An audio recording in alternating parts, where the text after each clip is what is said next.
Dr. Joseph Molesky here. I'm a board-certified primary care doctor. I'm happy to have my friend and colleague, Dr. Levent Akduman. He's a renowned retinal specialist. He is an adjunct faculty member at the St. Louis University School of Medicine. He's been there for about 16 years as a faculty member, and over those 16 years, he's won the prestigious Teacher of the Year award 3 times. Not only that, he also is a big contributor to the Medical Association for Education.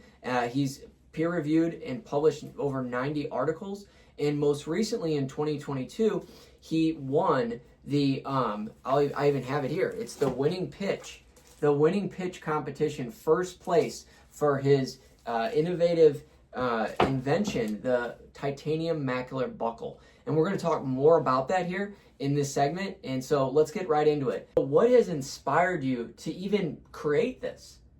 It came from somebody who really needed this, and that was I'm a retina surgeon, and this patient with very high myopia had a myopic condition who couldn't have been fixed without a device like that. So I ended up working on it and trying to design something and put in patient's eye, and which happened to be very successful for that first case. Yeah, there's, in this particular disease state of the eye, myopia, the eye becomes very elongated.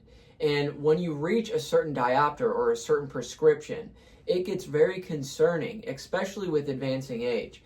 And so there was a need because really there was nothing on the market, okay? And from what I'm gathering, you were able to develop a titanium buckle. There is already scleral buckles, but it's not the exact same thing. Explain a little bit about that. If you let me explain the concept first. Yes. Myopia is nearsightedness. It's a very common problem.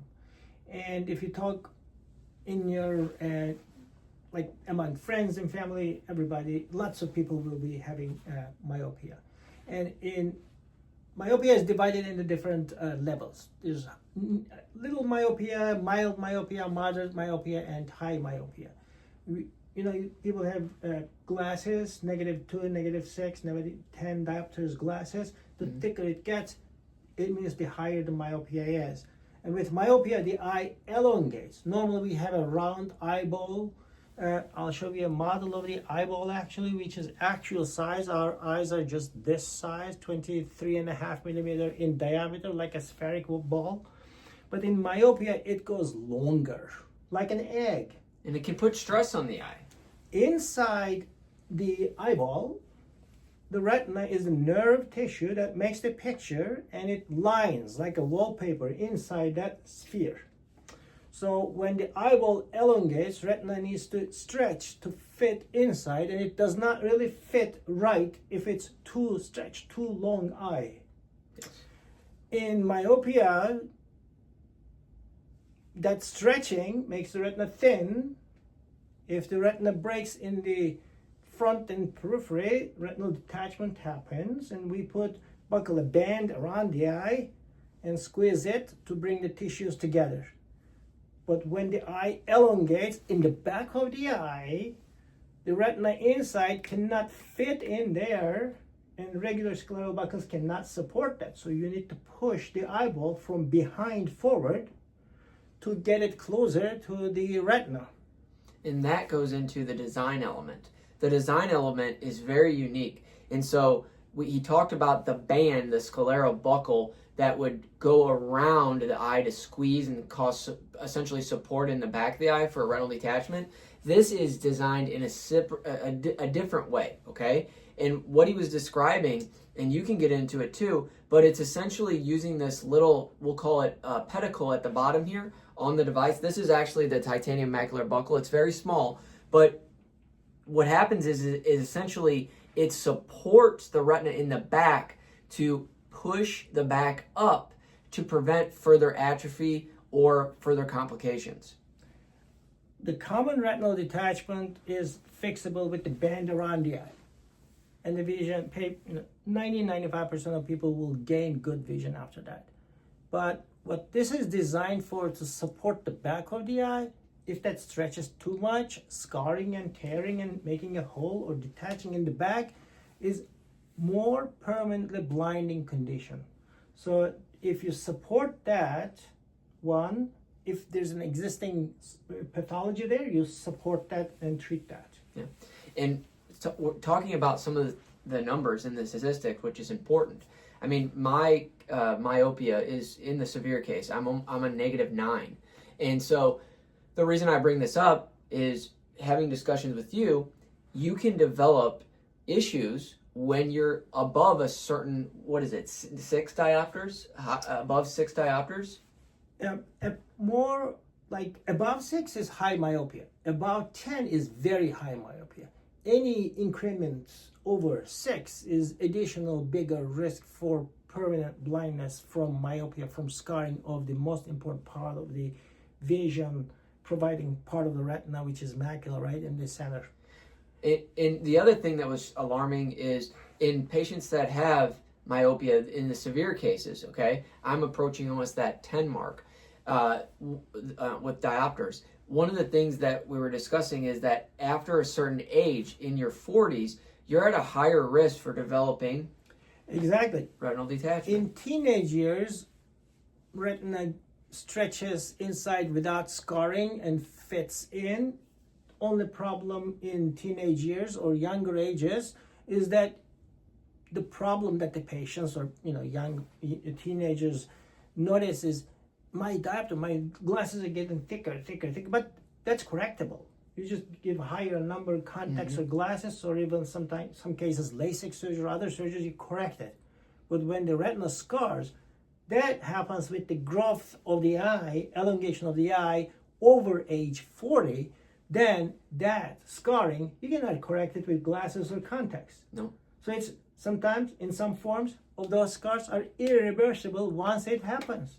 And you start developing as the eye continues to grow. So say you're a -7 to 10, you're getting into that severe category above 10, what Dr. Akduman said. You start developing a bulge behind the eye. So imagine your eye's not spherical anymore. It starts to become like egg-shaped and elongated. And what happens is you get this stress on the back of the eye that can actually produce a bulge known as a staphyloma. And what he was explaining is the connection between that, we'll call it the film or the camera part of your eye called the retina that allows you to see, becomes almost separated in a sense. And so what happens is over time you're at increased risk for developing complications like retinal detachment. And so this device, what does it do? I would like you to explain it for the staphyloma and how it provides support. I call this also eye spoon. It's like a spoon that goes behind the eyeball and supports that, so it doesn't let this elongation happen, so that retina won't try to stretch and scar if it's supported from behind the eyeball. So because over age 40, that growth, even like 1/10 of a millimeter growth, could be the last drop in the bucket that may stretch and tear and start causing blinding complications. In younger age, 1 or 2 millimeter growth of the eye, consequence is just increasing your dioptry of your glasses. 1 millimeter of elongation in the eye brings you 3 more diopters powers change in your glasses, but 1/10, which is like 1/10 of a millimeter, is about 0.3 diopters or so, which is almost nothing. It's not noticeable. You don't need to change the glasses for that. But that little growth could be the last drop in the bucket that may cause permanent blindness. And we're seeing that severe myopes that are above the age of 40, the percent is about 40 to 50% that they're going to have complications, right? Yes, after age 40, if you are high nearsighted, 50% of the time you'll have that bulge, progressive bulge. And of those, about half of them will end up with scarring. Yeah. So those are the numbers. So it's pretty, Americans that are in this severe myopia, that suffer from severe myopia, are about how much? How many patients? There are, if you're talking about over 8 diopters, there are 3 million. Like 1% of population have that very high risk, which is 3 million people in the United States. 3 million people that are dealing with, severe myopia and are at risk for developing future complications, could be a possible retinal detachment. And what this device will do, like he said, it's like a spoon. It's essentially supporting the back of the eye, preventing that continued elongation that could cause an issue with your vision in the future, resulting from a retinal detachment. And so, as far as the clinical findings, going back to the incidence one more time, if you allow me, in Asian population, we have lots of Asian population as well in the United States. Asian population race has 10 times those numbers. 10 times. It's very common in Asian population. The reason we're bringing this up is because we're going to provide the education, but we also want to provide the awareness. There's 3 million people in the United States living with this condition, severe myopia, and could be at risk. We have this device that could be essential for people from losing their sight. And about of those 3 million ends up with bad scarring and blindness in 10%. That means 300,000 people blind from consequences of that elongation. So 300,000 people would be suffering. Out of that 3 million, 300,000 could be suffering from blindness. And what he alluded to earlier was the Asian population. It's 1% in the United States, but in Asian populations, it's up to 10%. Exactly. So myopia is affecting them at a greater rate, and you're seeing that there's going to be more incidents of retinal detachment and blindness in that category. So it's a need for a device like this to prevent blindness. Retina gets thinner as we get older overall. All those retinal problems are more common in older age. Age-related macular degeneration is one thing, very common, but myopia is getting increasingly common and increasingly riskier, sometimes even confused with age-related macular degeneration. So macular degeneration, part of those macular degeneration patients are actually myopic macular degeneration, sometimes goes unnoticed, thinking that people have age-related macular degeneration. That's another thing. As we get older, that stretching becomes more and more. As we get older and the population is getting older, people live longer, this becomes even more problem. So let's get into some of the clinical findings. I know we talked about your passion about, we were started out with a patient that really needed something, and you went in and decided to invent something to help that myopic patient. But to get into the clinical findings and what you've seen, and I know you have, a paper that's been published in the Journal of Vitreoretinal Diseases. Here it is. This is a very renowned journal, and he has published in this journal through the American Society of Retinal Specialists. So, can you go into a little bit about your study and your publication? This is the second publication, actually peer-reviewed publication on it. There was one surgery, one case published before this, but this is the first case series. There are 4 cases in this one published so far. We have done 25 cases all over the world. In the United States, 1 case is done, and in Turkey, like 7 cases. In Egypt, India, and Argentina, we have cases, and we gathered all of them and published that. In this report, there are 4 successful cases. Of those 25 cases so far published, not published, but done, 24 of them improved in vision. 1 of them didn't change due to previous scarring, but at least 1 line of vision was improvement was observed in all those cases. Those eyes in the first stage are already diseased, and in very late stage, nothing else could have been done. So it was put in and successfully improved it and done. One of the patients had like -11 diopter and came to, after putting it, supporting it and bringing the eye forward with that support, patient became -4. Yeah, and that kind of segues us into the next topic about, we're looking at how this can help patients with, retinal detachment and whatnot, supporting the back of the eye. But this could be in the future, not now, but in the future, once we get FDA approval, be something that patients could benefit from a refractive standpoint. Can you allude into that? Yes, that's an ultimate future study goal for us. But in the first place, we are trying to get the FDA approved for this device for the most needed, I would say, indication, which is retinal detachment, which happens at the back of the eye, posterior retinal detachments. Once we get the approval for that, we're going to start immediately studies to reduce the myopia from over 8 diopters to under 8 diopters, so that patients now consider themselves not blind and can wear thinner glasses or have LASIK surgeries may be eligible, because eyes with over 8 diopters are not eligible because they've got cornea is not thick enough to cut this cornea and get the refractive procedures done. However, if you bring someone to under 8 diopters, you make this person eligible for many other ways of dealing with their myopia.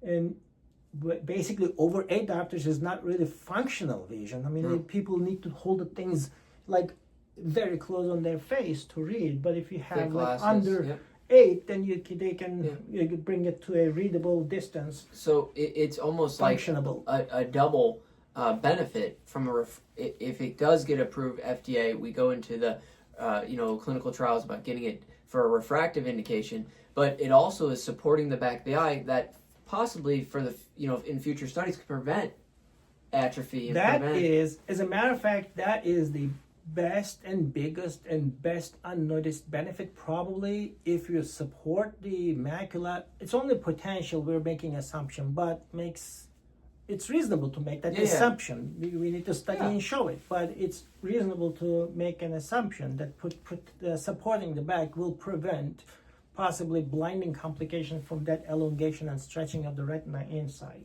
I hope we see those days. Yes. As far as the evolution of this device, the titanium macular buckle, do you see in the next 5 to 10 years more indications outside of the two we've talked about? Well, this is something we need to start thinking about it in a different, again, this is a little bit of a stretch, but different shapes and forms of it can be used for retinal detachment that we're fixing with this silicone material ones. This might be even more sturdy and better support. It needs to be designed and studied, but definitely there's potential on that. So from this, there could be multiple other indications or even other devices, which is exciting in the retinal space. I would say this: if there's a physician or even a general practitioner interested in more information, where should they go? Easiest one is we have a website called macularbuckle.com, or easier to remember, iSpoon, EYE spoon, iSpoon.com. So I try to update those with the newer publications, and it tells you there that it's not yet FDA approved. It's a patented product, but once there's a progress on that's available, it's going to be immediately there. So we're in the process of application. We have applied, but there's a lot of formalities and cumbersome procedures along with that. So it's not known. It may or may not be approved. It's sometime soon. Yes. Maybe soon. We'll see that. But some information will be updated in that website. Awesome. Well, it's been a pleasure chatting with you. We've been on for about 20 minutes, and I feel like we've covered a lot of ground from the design all the way to getting more information. Dr. Akduman, I can't thank you enough for joining the podcast, and we'll be jumping on soon. Hopefully we'll have an approval very shortly here, and we can start offering this buckle, this titanium buckle, to many surgeons around the world, educating patients about the benefits of reducing their myopia, reducing the risk of posterior pole retinal detachment, and overall helping the refractive index of their eye. So it's been a pleasure. Thank you. Thank you so much. That was my pleasure. Thanks for the opportunity.